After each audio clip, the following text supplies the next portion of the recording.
Assalamualaikum warahmatullahi wabarakatuh. Alhamdulillahirrabbilalamin. Hari ini kita bisa bertemu kembali di pembelajaran Bahasa Indonesia kelas 12. Semoga semua yang mendengarkan dalam keadaan yang sehat. Apabila kalian ada yang sakit, semoga Allah segera angkat penyakitnya. Amin amin ya rabbal alamin. Minggu lalu atau beberapa pekan yang lalu kalian sudah mempelajari mengenai surat lamaran pekerjaan. Kalian juga sudah mencoba untuk membuat surat lamaran pekerjaan. Mudah-mudahan apa yang kalian kerjakan, apa yang kalian coba minggu lalu mempunyai 1-2 sisi positif ya, sehingga kalian bisa mempunyai pengalaman dalam membuat surat lamaran pekerjaan. Minggu ini ya, mulai minggu ini kita memasuki materi yang kedua. Materi yang kedua yang saya maksud adalah menikmati cerita sejarah. Oke? Pada materi cerita sejarah ini ada beberapa bagian. Nah, yang saya akan jabarkan di peta konsep. Jadi minggu ini adalah peta konsep dan mengidentifikasi informasi dalam teks cerita sejarah. Oke? Kita mulai dari subtema apa saja yang akan kita pelajarin. Ya, yang pertama adalah peta konsep, kemudian informasi penting dalam novel sejarah, kemudian hal-hal menarik dalam novel sejarah, struktur novel sejarah, kemudian membandingkan novel sejarah dengan teks sejarah. Nah, ini ada 2 kata penting. Oke, nanti dulu ya, kita pertama adalah peta konsep terlebih dahulu.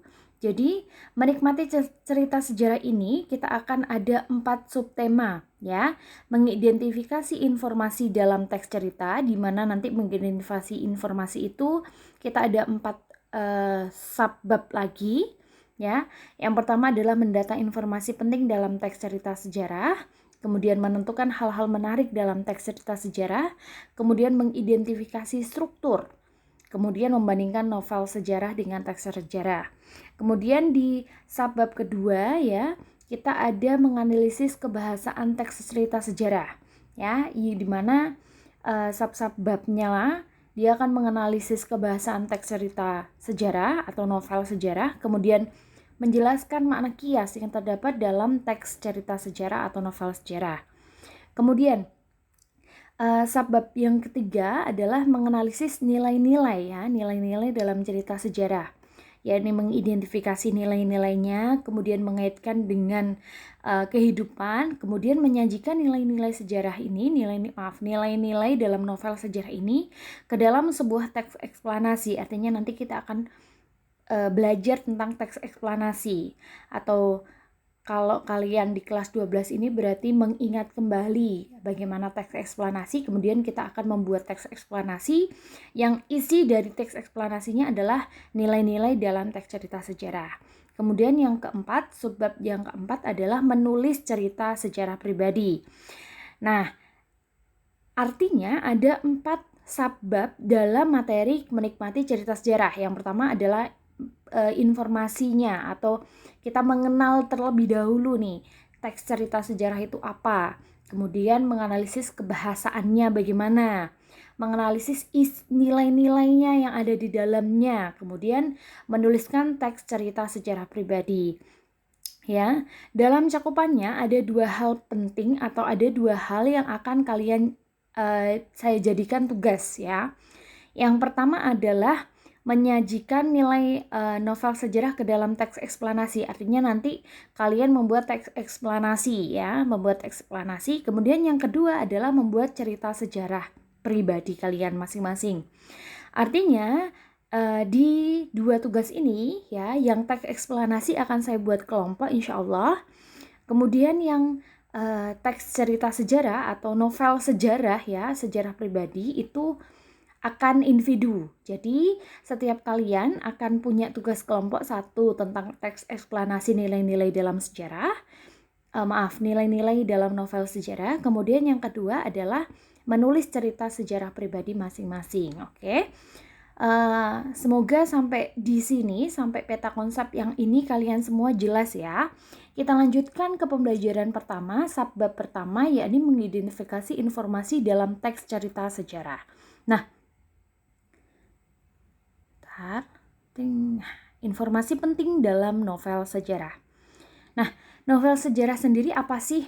Kalian pasti pernah membaca atau melihat bahkan ya Bumi Manusia, kemudian Rumah Kaca mungkin. Kalau Bumi Manusia kemarin sudah ada filmnya ya, yang main siapa? Ramadan.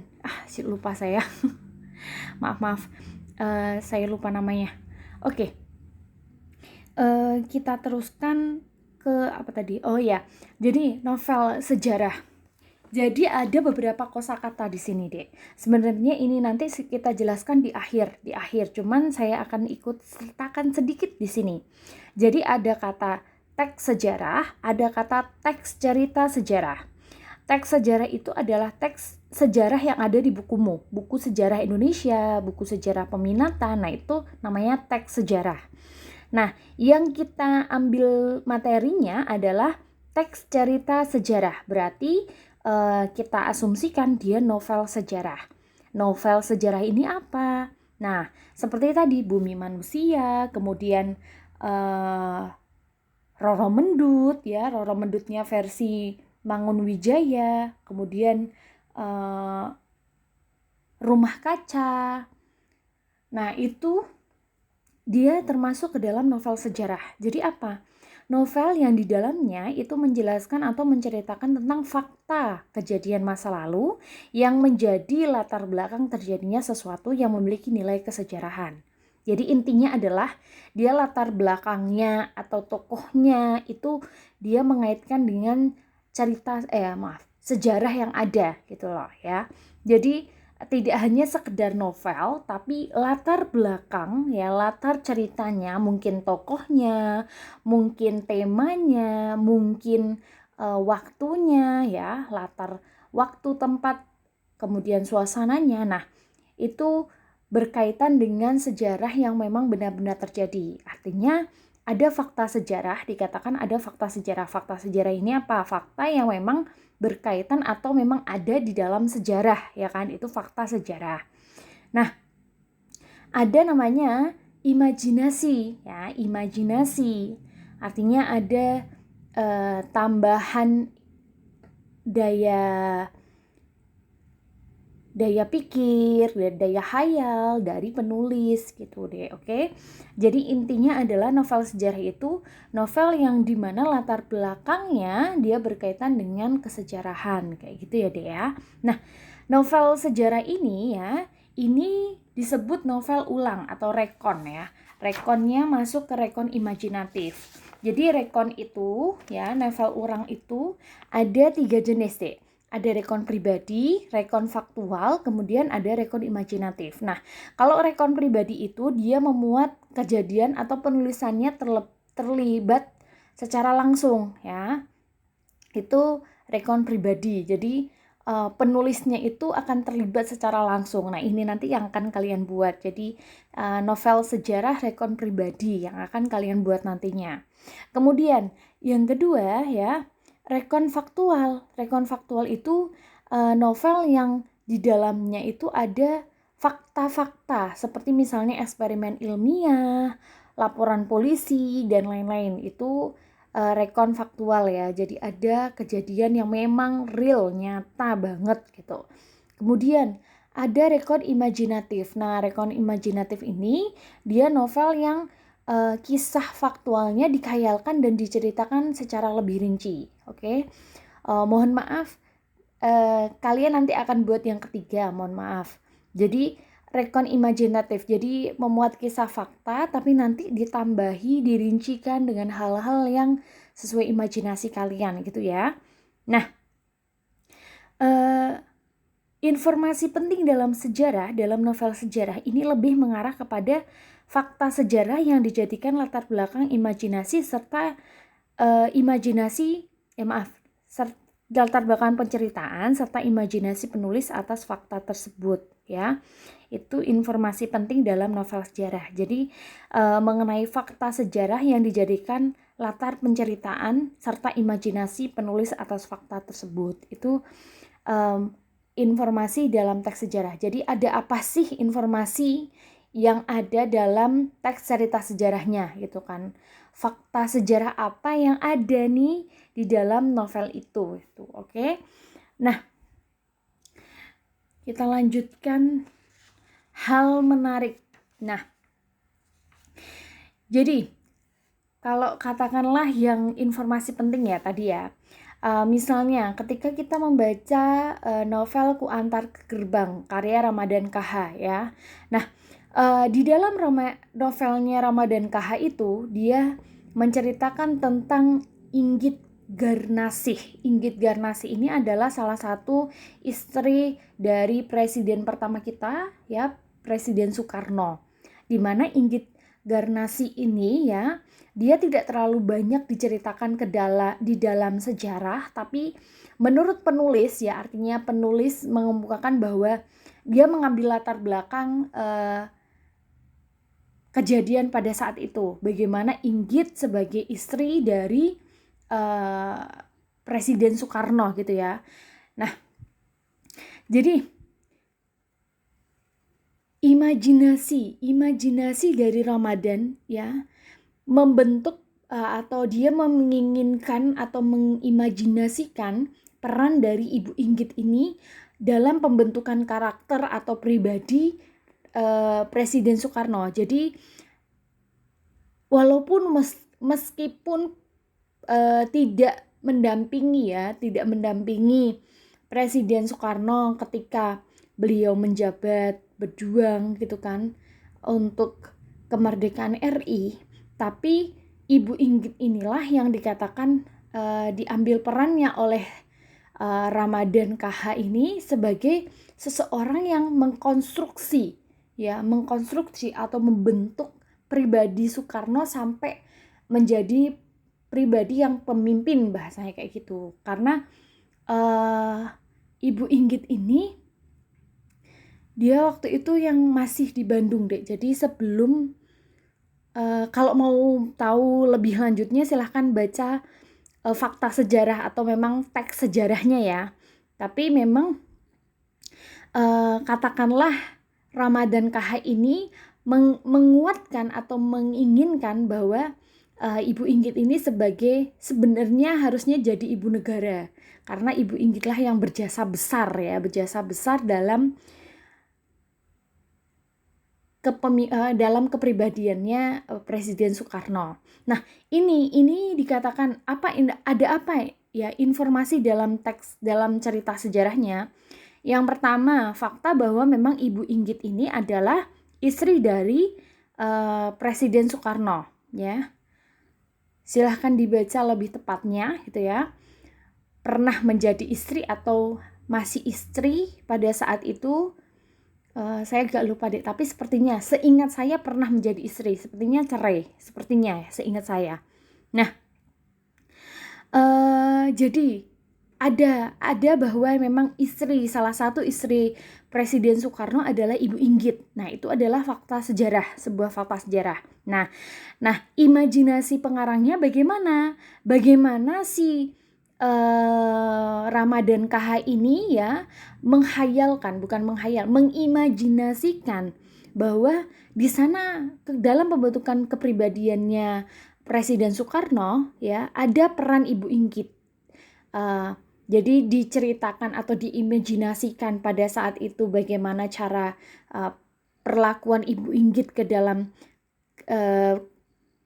ke dalam ke Presiden Soekarno ya. Bagaimana memang seingat saya, kalau salah misalnya diperbaiki tidak apa-apa.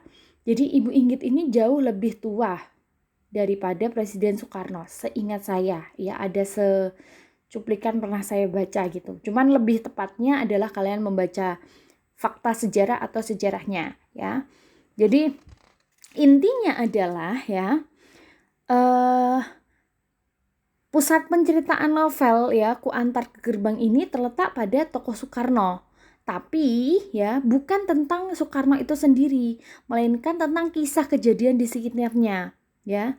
Jadi pengarang mengimajinasikan Ibu Inggit itu lebih leluasa ya tentang pikiran, perasaan tokoh Ibu Inggit ke dalam bagaimana perannya ke Presiden Soekarno. Oke, itu ya Dek ya, itu mendata informasi dalam sejarah. Sebenarnya ini berkaitan dengan hal-hal menarik dalam sejarah. Nah, untuk untuk melihat apa sih hal-hal menarik dalam sejarah, ya, dalam novel sejarah itu sebenarnya yang pertama adalah kita membaca novel sejarahnya. Kemudian mencatat. Nah, mencatat kapan latar belakang waktu sejarah, cerita sejarah itu terjadi ya.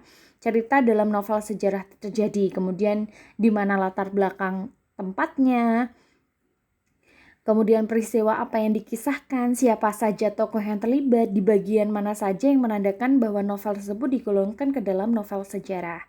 Nah, setelah kamu catat dan dapat hasilnya dari pertanyaan-pertanyaan itu ya, kamu akan dapat informasi ya, dapat informasi tentang kapan kejadiannya, siapa saja tokohnya, di mana kejadiannya. Nah, kamu akan dapat informasi. Nah, kemudian kamu cari kebenarannya dari sisi fakta sejarah ya, dengan cara membaca teks sejarah. Sekarang kita dipermudah dengan akses internet yang sangat luas, sehingga silahkan dibaca-baca sendiri ya. Jadi setelah kamu dapat kapan, di mana, siapa, apa kejadiannya, nah kemudian kamu cari di teks sejarah asli. Jadi sejarah misalnya kalau tadi itu sejarah kehidupan, misalnya kehidupan Soekarno gitu kan, atau istri-istri Soekarno gitu kan. Nah, silahkan dicari kayak gitu deh. Kemudian setelah kamu dapatkan rumusan fakta sejarahnya, artinya setelah kamu baca teks sejarah, kamu dapat nih, oh Ibu Inggit itu memang salah satu dari istri Presiden Soekarno. Nah, selanjutnya cari imajinasi. Apa yang sudah dikembangkan dalam penceritaan si penulis. Nah, seperti tadi saya bilang bahwa imajinasi penulis atau imajinasi dari Ramadan KH, dia mengimajinasikan peran penting atau peranannya, pengasuhannya, bahasanya pengasuhannya ke sosok atau ke kepribadiannya Soekarno, sehingga dia siap seperti dia ditempa gitu loh, ditempa, kemudian dia siap beberapa tahun kemudian menjadi pemimpin negara kita gitu. Oke, itu tentang fakta. Nah, sekarang struktur novel sejarah. Novel sejarah itu ada orientasi, pengungkapan peristiwa, menuju konflik, puncak konflik, resolusi, koda. Jadi di dalam orientasi ini dia memperkenalkan settingnya deh, setting tempat, waktu, suasana, atau mengenalkan tokohnya, kemudian menata adegan dan hubungan antar tokoh. Kemudian setelah orientasi ada apa, peristiwa awal apa yang menimbulkan masalah, pertentangan atau kesukaran para tokohnya. Kemudian menuju konflik. Ya, ada peristiwa-peristiwa apa saja yang menyebabkan bertambah susahnya si tokoh gitu loh. Kemudian puncak konfliknya, klimaksnya. Ya, biasanya di dalam klimaks ini ada perubahan nasib tokoh. Kemudian setelah klimaks, setelah sampai puncak, turunlah dia ya. Nah, akhir cerita. Ini isinya itu penjelasan atau penilaian tentang sikap atau nasib tokoh setelah mengalami puncak cerita tadi. Kemudian koda. Nah, sebenarnya kalau cerita-cerita biasanya sampai resolusi itu selesai deh. Jadi akhir cerita itu selesai. Tapi ada juga yang ditambah dengan koda. Koda ini adalah komentar dari penulis ya terhadap keseluruhan isi cerita. Nah, biasanya berupa penutup nanti jadinya ya. Berupa penutupnya bagaimana kayak gitu. Untuk contoh silahkan ada di halaman 44 sampai dengan halaman 48 ya, dari buku paket kalian Bahasa Indonesia kelas 12 ya. Kemudian kita lanjutkan deh, nah ini membandingkan novel sejarah dengan teks sejarah ya. Nah, novel ada namanya teks sejarah, ada namanya novel sejarah. Yang teks sejarah itu artinya ditujukan ke teks yang memang tujuannya adalah sejarah ya. di buku-buku sejarah kita yang kalian pelajari di sejarah Indonesia dan kalian pelajari di sejarah peminatan. Itu namanya teks sejarah, ya. Nah, kalau novel sejarah ini yang kita sebut dari tadi teks cerita sejarah, ya. Jadi ada teks sejarah, ada yang namanya teks cerita sejarah, oke? Nah, apa saja bedanya? Kalau kalian bisa membayangkan dari awal perkataan saya ini, ya, kalian akan bisa membedakan apa sih cerita teks sejarah dengan novel sejarah itu bedanya, ya. Yang jelas, kita mulai dari nomor 1. Teks sejarah itu dituntut menunjukkan kepada hal-hal yang memang pernah ada atau terjadi. Karena sejarah itu adalah yang pernah terjadi, kan artinya. Nah, karena sejarah adalah hal-hal yang pernah terjadi, maka teks sejarah itu harus menunjukkan hal-hal yang memang terjadi gitu. Ya, teks sejarah misalnya proklamasi, dia menceritakan tentang proklamasinya. Bagaimana proklamasi itu terlaksana. Nah, itu dia menunjukkan ke hal-hal yang memang pernah terjadi gitu. Nah, kalau novel sejarah ya, itu dapat saja menggambarkan sesuatu yang tidak pernah ada atau terjadi. Semuanya bersumber dari rekaan, yaitu novel sejarah. Jadi latar belakangnya misalnya zaman penjajahan Belanda misalnya. Nah, latarnya zaman penjajahan Belanda, tapi isinya mungkin tidak pernah terjadi di zaman penjajahan Belanda. Misalnya kamu menjadi bagian dari cerita di dalam itu, di dalam latar belakang itu, ya silahkan boleh saja gitu ya. Kemudian yang kedua, sejarah terikat pada keharusan, yaitu bagaimana sesuatu sebenarnya terjadi di masa lampau, artinya tidak dapat ditambah atau direka ya, karena memang sejarah itu yang pernah terjadi dan dia tidak pernah diada-adakan. Yang namanya sejarah pasti berdasarkan penelitian yang panjang ya. Meskipun di pembelajaran sejarah dulu saya pernah bilang bahwa sejarah itu kita jangan pernah percaya 100% pada sejarah, karena sejarah itu bisa dibuat ya tanpa kita tahu ya. Jadi ya sudah, kita pelajari aja untuk menambahkan rasa cinta tanah air kita kayak gitu ya. Oke, kemudian yang kedua, novelis sepenuhnya bebas untuk menciptakan dengan imajinasinya mengenai apa, kapan, siapa, dan di mananya, ya. Kemudian yang ketiga, hubungan antara fakta dengan fakta lainnya perlu direkonstruksi, paling sedikit hubungan topografis atau kronologisnya. Sejarawan perlu menunjukkan bahwa yang ada sekarang dan di sini dapat dilacak eksistensinya di masa lampau. Hal ini berguna sebagai bukti atau saksi dari apa yang direkonstruksi mengenai kejadian di masa lampau. Kalau novel sejarah, fakta perekayasaannya dari pengarang ya. Bagaimana pengarang mewujudkan cerita itu sebagai suatu kebulatan atau koherensi atau keterkaitan gitu loh, Dek. Ya, itu dibuat oleh novelis atau penulis itu sendiri gitu ya. Jadi sekali-kali ada relevansinya dengan situasi sejarah. Relevansi itu hubungan, jadi nyambung dengan misalnya situasi sejarah pada saat itu, karena kan latar belakangnya diambil dari latar belakang sejarah kayak tadi ya. Kemudian 4, sejarawan sangat terikat pada fakta mengenai apa, siapa, kapan, dan di mana.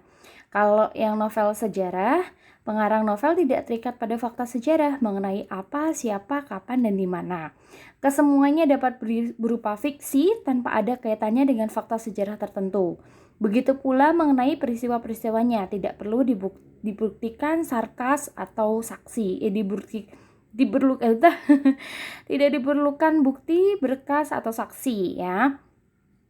Kemudian yang kelima dari teks sejarah adalah pelaku-pelaku hubungan antara mereka, kondisi dan situasi hidup dan masyarakat kesemuanya adalah harus sesuai dengan kenyataan yang terjadi.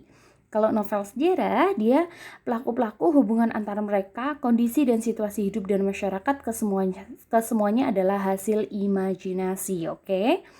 Jadi di sini kita bisa melihat ya perbedaan antara teks sejarah dengan novel sejarah atau yang kita sebut sebagai teks cerita sejarah gitu ya. Jadi harapannya adalah kalian bisa memahami sebenarnya apa itu novel sejarah ya. Inti dari hari ini, pembelajaran hari ini adalah kalian cukup memahami apa itu novel sejarah ya, bedanya dengan teks sejarah, kemudian bagaimana isinya gitu.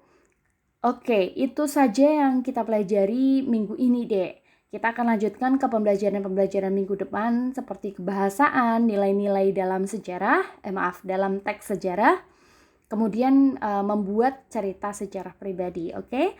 Ada satu surah dari Quran surat Fatir ayat 2. Apa saja di antara rahmat Allah yang dianugerahkan kepada manusia, maka tidak ada yang dapat menahannya.